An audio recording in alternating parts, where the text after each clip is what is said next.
Everyone, welcome to Aravali technologies. Myself Kancham Sreeja. So ఇవాళ video వచ్చేసి మనం top 10 polytechnic colleges in Hyderabad అయితే చూసేద్దాం. సో మనకి ఫస్ట్ వన్ వచ్చేసి అయితే government polytechnic college for womens. ఇది వచ్చేసి సికింద్రాబాద్లో ఉంది. సో దీన్ని అయితే మనకి 1977లో ఎస్టాబ్లిష్ చేశారు. సో దీంట్లో ఎలాంటి కోర్సెస్ అవైలబుల్గా ఉన్నాయి అనేది చూసేద్దాం.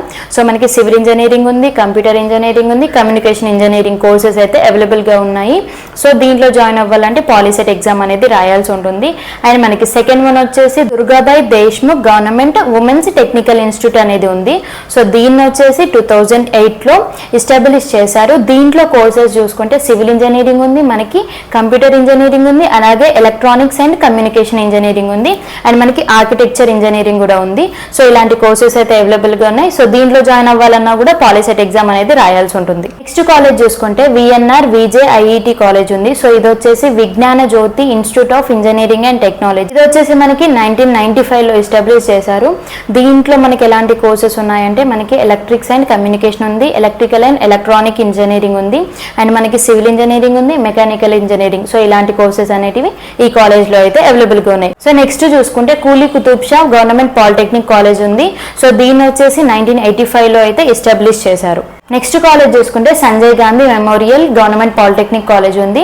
ఇది వచ్చేసి మనకి 1980లో ఎస్టాబ్లిష్ చేశారు.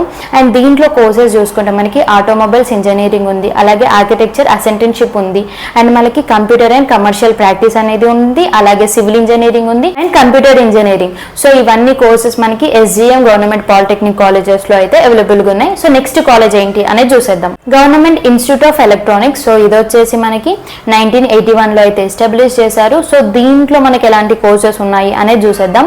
కంప్యూటర్ ఇంజనీరింగ్ ఉంది, మనకి ఇండస్ట్రియల్ ఎలక్ట్రికల్ ఇంజనీరింగ్ ఉంది, అలాగే బయోమెడికల్ ఇంజనీరింగ్ ఉంది, అండ్ అలా embedded system electronics and video engineering అనేది ఉంది, అండ్ మనకి ఎలక్ట్రానిక్స్ అండ్ కమ్యూనికేషన్ ఇంజనీరింగ్ అనేది ఉంది. సో మనం దీంట్లో చూసుకుంటే అయితే అన్ని కోర్సెస్ లో అయితే ఎలక్ట్రానిక్స్ అనే సబ్జెక్ట్ అయితే కామన్ గా ఉంటుంది ఈ కాలేజ్ లో. నెక్స్ట్ కాలేజ్ చూసుకుంటే Jawahar Lal Nehru government polytechnic college. ఇది వచ్చేసి మనకి 1956లో ఎస్టాబ్లిష్ చేశారు. దీంట్లో కోర్సెస్ చూసుకుంటే కెమికల్ ఇంజనీరింగ్ ఉంది, సివిల్ ఇంజనీరింగ్ ఉంది, అలాగే మెకానికల్ ఇంజనీరింగ్ ఉంది, ఎలక్ట్రిక్స్ అండ్ ఎలక్ట్రానిక్స్ ఇంజనీరింగ్ ఉంది, ఎలక్ట్రికల్ అండ్ కమ్యూనికేషన్ ఇంజనీరింగ్ ఉంది, అలాగే మనకి ప్యాకేజింగ్ ఇంజనీరింగ్ ఉంది.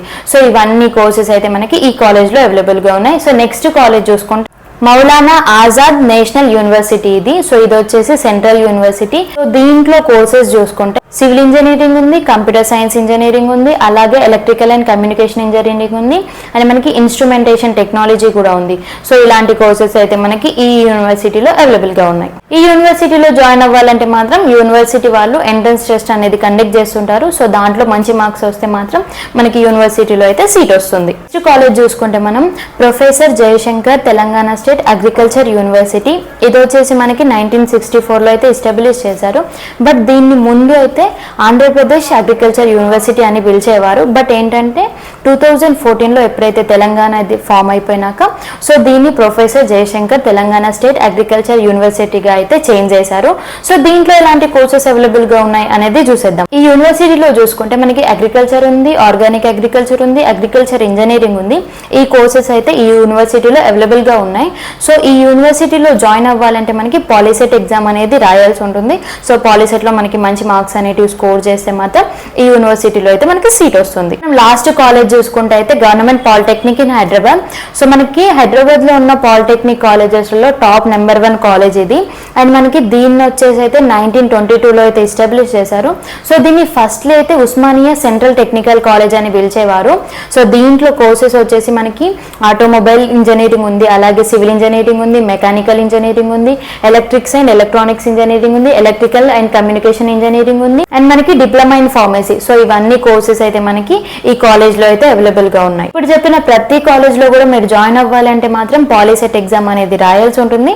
పాలిసెట్ లో మంచి మార్క్స్ అనేటివి స్కోర్ చేస్తే నేను చెప్పిన టాప్ 10 కాలేజెస్ లో అయితే జాయిన్ అవ్వచ్చు. ఇఫ్ మీకు ఇంకేమైనా డౌట్స్ ఉంటే కూడా కామెంట్ బాక్స్ లో కామెంట్ చేయండి. అండ్ ఎడ్యుకేషన్ కి రిలేటెడ్ అయిన వీడియోస్ కావాలంటే కూడా కామెంట్ బాక్స్ లో అయితే కామెంట్ చేయండి. Thank you for watching. Like చేయండి, షేర్ చేయండి, కామెంట్ చేయండి, and subscribe to my channel.